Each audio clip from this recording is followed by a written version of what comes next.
প্রধানমন্ত্রী তারেক রহমান আজ কিশোরগঞ্জ সফরে যাচ্ছেন। জাতীয় মৎস্যপক্ষ উদ্বোধন এবং ফ্যামিলি কার্ডের আনুষ্ঠানিক উদ্বোধন সহ আরও কয়েকটি কর্মসূচি রয়েছে তার। এই মুহূর্তে কিশোরগঞ্জের পাকুন্দিয়ায় রয়েছেন সহকর্মী মনিরুল ইসলাম মিন্টু। বিস্তারিত জানতে সরাসরি যুক্ত হচ্ছে তার সঙ্গে। মিন্টু, এই মুহূর্তে সেখানকার পরিস্থিতি কেমন দেখতে পাচ্ছেন এবং সব মিলিয়ে সার্বিক প্রস্তুতির খবরাখবর জানাবেন।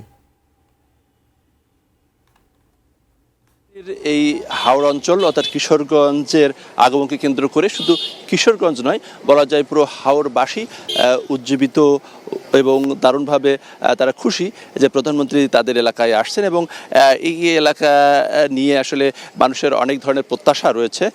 বিশেষ করে এখানকার মানুষ তারা প্রত্যাশা করছেন যে প্রধানমন্ত্রীর এই আগমনকে কেন্দ্র করে এই এলাকার বৃহত্তর যে উন্নয়ন, সেই উন্নয়নের স্বপ্ন সেটি বুনছেন। এবং আমরা এখন যে এলাকাটি রয়েছে এটি হচ্ছে পাকুন্দিয়া, এবং পাকুন্দিয়া যে পুরাতন যে ব্রহ্মপুত্র নদ, সেই পুরাতন ব্রহ্মপুত্র নদেই প্রথম প্রধানমন্ত্রী তারেক রহমান আসবেন এবং জাতীয় মৎস্যপক্ষ 2026 যেটি 16 থেকে 30 পর্যন্ত সেটির যে আনুষ্ঠানিক যে উদ্বোধন, সেই উদ্বোধন করবেন এবং বিভিন্ন স্লোগানে রূপালী মৎস্যে স্বনির্ভর দেশ, সবার আগে বাংলাদেশ, আমি সেই পুষ্টি, আমি সেই মুক্তি এবং এরকম বিভিন্ন স্লোগান রয়েছে।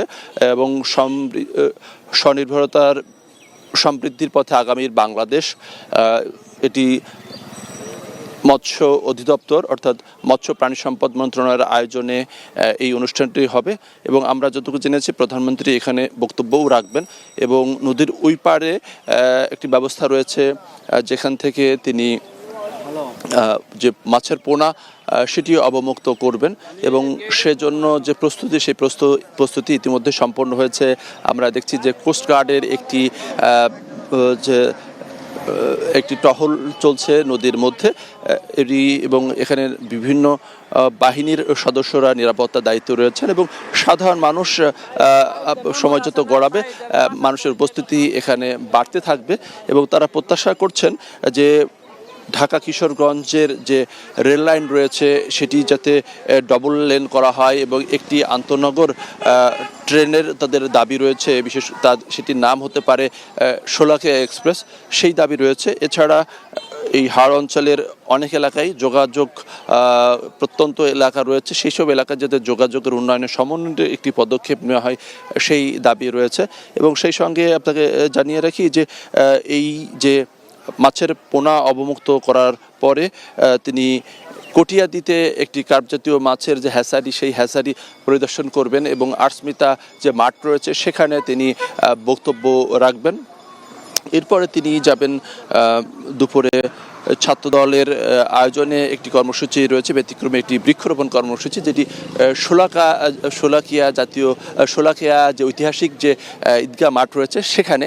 এবং এরপরে তার বিকেলের রয়েছে যে পুরাতন স্টেডিয়াম, সেই পুরাতন স্টেডিয়ামে আরেকটি কর্মসূচি। সেই কর্মসূচিতে এতদিন ধরে যে ফ্যামিলি কার্ড সেটি পাইলট ভিত্তিতে দেয়া হচ্ছিল বিভিন্ন জেলা উপজেলাতে, আনুষ্ঠানিকভাবে এই যে ফ্যামিলি কার্ডের সেই উদ্বোধন তিনি করবেন। আমরা একটু সাধারণ মানুষের সঙ্গে একটু কথা বলতে চাই যে প্রধানমন্ত্রীর যে আগমনকে কেন্দ্র করে এলাকাবাসীর মধ্যে দারুণ উৎসাহ উদ্দীপনা লক্ষ্য করছি। আপনাদের আসলে কি ধরনের প্রত্যাশা? বিসমিল্লাহির রহমানির রহিম। আমরা আসলেই আনন্দিত, গর্বিত। দীর্ঘ 17 বছর ফ্যাসিস্টের বিরুদ্ধে আন্দোলন করতে করতে 2024 সালে 5ই আগস্ট স্বৈরাচার ফ্যাসিস্টের পতন হয়। তারই ধারাবাহিকতায় বাংলাদেশের যে প্রিয় নেত্রী মরহুমা দেশনেত্রী বেগম খালেদা জিয়া যে গণতন্ত্র ভোটের জন্য আজীবন সংগ্রাম করেছেন, তার প্রেক্ষিতে তারই উত্তরসূরি দেশনায়ক তারেক রহমান সেই গণতন্ত্রের জন্য লড়াই করেছেন। ওনার কথাতেই আমরা দীর্ঘ সময় রাজপথে ছিলাম, রক্তাক্ত হয়েছি। জুলাই আগস্টে আমি একজন জুলাই যোদ্ধা, যেখানে ক্ষতবিক্ষত হয়েছি। আজ আমাদের পাকুন্দিয়া কটিয়াদিতে যে মাননীয় প্রধানমন্ত্রী দেশনায়ক তারেক রহমান আগমন করেছেন, এতে আমরা পাকুন্দিয়া উপজেলাবাসী, কটিয়াদিবাসী অত্যন্ত গর্বিত, আনন্দিত। আচ্ছা, কি ধরনের উন্নয়ন প্রত্যাশা করেন এই এলাকায়? আসসালামু আলাইকুম। মাননীয় প্রধানমন্ত্রী, বাংলাদেশের প্রথম প্রধানমন্ত্রী হওয়া কিশোরগঞ্জ আসায় আমার কিশোরগঞ্জবাসীর পক্ষ থেকে ওনাকে আমি আন্তরিক অভিনন্দন এবং ধন্যবাদ জানাচ্ছি। পাশাপাশি আমার কিশোরগঞ্জের ঐতিহাসিক ব্রহ্মপুত্র নদীর তীরে দাঁড়িয়ে আজকে যে মাছের পোনা অবমুক্ত করবে, সেই মাছের পোনা অবমুক্ত করবে এবং ব্রহ্মপুত্র নদীর পাশে হাজার হাজার কৃষক ভাইয়েরা ফসল উঠাতে পারে না একটা ব্রিজের জন্য। আমরা চাই যে একটা এলাকাবাসীর দাবি, পাকুন্দিয়া কটিয়াদি সাধারণ জনগণের দাবি, যাতে ওনা একটা ব্রিজ স্বতঃস্ফূর্তভাবে আজকে যাতে ওনা ঘোষণা দিয়ে যে আমরা একটা ব্রিজ পাবো, এবং পাকুন্দিয়া কটিয়াদির স্কুল কলেজ রাস্তাঘাট মন্দির মসজিদ গির্জা পেগুড়া ধর্ম এবং বাস্তব যে কৃষকদের জন্য যে ওনা এমন একটা কাজ করে যাতে পাকুন্দিয়া এবং সারা বাংলাদেশে একটা ইতিহাস হয়ে যে তারেক রহমান কিশোরগঞ্জে গিয়েছিল। ধন্যবাদ। আসলে এখানকার মানুষের নানা ধরনের প্রত্যাশা রয়েছে, বিশেষ করে যে যোগাযোগ ব্যবস্থার উন্নয়নে তিনি হচ্ছে এই এলাকার যোগাযোগ ব্যবস্থা নিয়ে একটি মাস্টার প্ল্যানের মাধ্যমে হয়তো উন্নয়ন কর্মসূচি এর নির্দেশ দেবেন, সেরকম প্রত্যাশা রয়েছে। তবে সবচেয়ে বড় কথা হচ্ছে প্রধানমন্ত্রীর আগমন, সেই আগমনকে কেন্দ্র করে মানুষের মধ্যে দারুণ উৎসাহ উদ্দীপনা এবং তারা এই এলাকার উন্নয়ন নিয়ে নতুন করে স্বপ্ন বুনছেন। তো এই ছিল বলতে গেলে প্রধানমন্ত্রীর আগমন উপলক্ষে সর্বশেষ অবস্থা।